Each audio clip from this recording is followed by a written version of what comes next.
खोपोली शहरात आज कचरा संकलन करणाऱ्या घंटागाड्या काही भागांत बंद राहिल्याने नागरिकांना मोठा त्रास सहन करावा लागला. विविध कंपनीकडून कामगारांना रेनकोट, मास्क, हातमोजे, सुरक्षा शूज यांसारख्या मूलभूत सुविधा पुरवल्या जात नसल्याचा आरोप कामगारांनी केला आहे. कामगारांच्या म्हणण्यानुसार पावसाळ्यापूर्वीच कंपनीकडे रेनकोट व इतर सुरक्षा साहित्याची मागणी करण्यात आली होती. मात्र आश्वासन देऊनही अद्याप कोणत्याही सुविधा देण्यात आलेल्या नाहीत. त्यामुळे संतप्त झालेल्या कामगारांनी कामबंद आंदोलनाचा मार्ग स्वीकारल्याचे समोर आले आहे. यामुळे खोपोलीतील अनेक प्रभागांमध्ये घंटागाड्या पोहोचल्या नाहीत आणि कचरा संकलन सेवा विस्कळीत झाली. नमस्कार, मी चंदन सुप्पत, घंटागाडी कामगार. आम्ही आज गाडी बंद ठेवली. त्याचं कारण असं आहे की आम्ही कामावर आलेलो, पण यांनी आम्हाला रेनकोट दिले नाही. आम्ही रेनकोटची मागणी 1 महिना अगोदर केलेली. त्यांनी सगळ्यांचे साईज घेऊन गेले, पण त्यांनी रेनकोट आणला नाही. आता 2-3 दिवसापासून पाऊस पडतोय.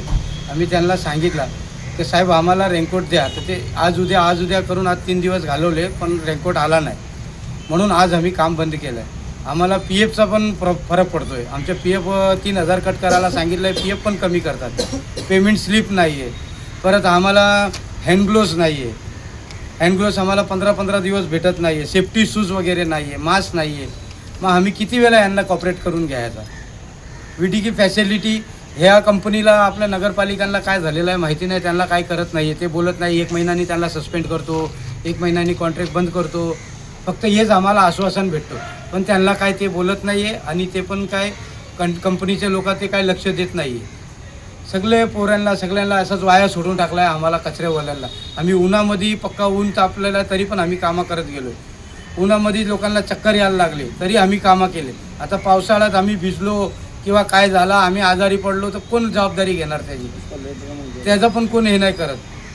आणि पेमेंट स्लिपचा महत्त्वाचा विषय तर सरळ आम्हाला सांगतात. त्यांचे सुपर मॅनेजर आलेले अविनाश शिर्के, तो बोलतो आम्ही कुठल्याही कॉन्ट्रॅक्टरांमध्ये आम्ही कुठेही काम करतो, कुठेही कॉन्ट्रॅक्ट चालू आहे, तिथं आम्ही पेमेंट स्लिप देत नाही आहे.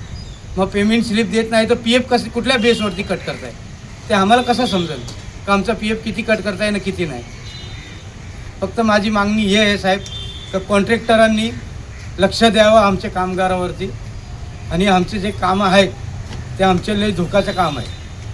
कुठे पायाला सुई लागते, काच लागते, हाताला काय लागतो, त्याच्यावरती कोणी लक्ष देत नाही. सुपरवायझरांना बोलवला तर ते बोलतात तुम्ही दवाखान्याला जा, आम्ही येतो. आणि दवाखान्याला गेल्यावर ते लवकर येत नाही आहे. तर त्याच्यावरती जरा काहीतरी कारवाई करा. नगरपालिकाची माझी विनंती आहे, तर तुम्ही या कॉन्ट्रॅक्टरावरती जरा जोर टाका आणि त्यांना सांगा जे काय यांच्या मागण्या आहेत ते पूर्ण करा. अरे मांगने बोले तो अपन के उनके पास क्या भीख मांगते क्या? अपन अपना जो कुछ है, जो अपने खुद का है वो मांग रहे ना अपन उसके पास. आम्ही आमच्या हक्काचाच मागतोय, तरी पण आम्हाला ते त्रास देत आहे. हक्काचा पण मागायचा नाही का? असं झालं माहिती का साहेब, तुम्हाला एक सांगतो मी का जेणेकरून VDKचं जे काम आहे ना, तर ज्या टायमाला आलं त्या टायमाला आम्हाला वाटलं कुठंतरी चांगलं असेल, बरोबर की नाही. तर कालांतराने असं झालं की सगळे सुपरवायझर आले, मॅनेजर आले, माने करून मॅनेजर ते लोक आले. कर्मचाऱ्याचा 1 रुपयाचा ते लोक कुठंही फायदा आणि या कुठल्या गोष्टीचा काही बघत नाही. फक्त ते ओनली त्यांचा ते फायदा बघत आहेत. आज आपला कर्मचारी हीटमध्ये काम करतो, म्हणजे उन्हामध्ये काम करत होता. आणि त्याच्यानंतर असं झालं की बाबा चला आज वरचा मारला खालचा ना मारला, तर त्यांची अर्धी ते लोक हजेरी लावत होते. तर त्याच्यावरून ते लोक तिथं गेल्याच्या त्यांना विचारायचे बाबा तुम्ही पूर्ण काम केलं नाही तर आम्ही तुमची अर्धी हजेरी लावू, बरोबर आहे. त्याच्यानंतर ते झाल्याच्यानंतर आम्ही 1 महिना अगोदर, कारण की आपल्याकडे पावसाळा आला आहे, खूप लेट आलेला आहे, त्याच्या अगोदर आम्ही त्यांना 1 महिना अगोदर त्यांना सांगितलेलं आहे की जेणेकरून जे काय कर्मचाऱ्यांचे जे जॅकेट वगैरे काय असतील पावसाळ्याचे ते तुम्ही रेडी करून ठेवा, जेणेकरून ते पावसाळा आल्याच्यानंतर त्यांना तुम्ही देऊ शकता, बरोबर की नाही. तर ह्या लोकांनी त्या गोष्टीची काही काळजी घेतलेली नाही आहे. आणि आजची कंडिशन अशी आहे की आज काम थांबवायचा प्रश्न असा आहे की जेणेकरून ह्यांच्या हलगर्जीपणामुळे जे मुकादम ठेवलेत आणि तो कोण मॅनेजर रोल आहे त्याच्या हलगर्जीपणामुळं आज काम बंद पडलेलं आहे. आणि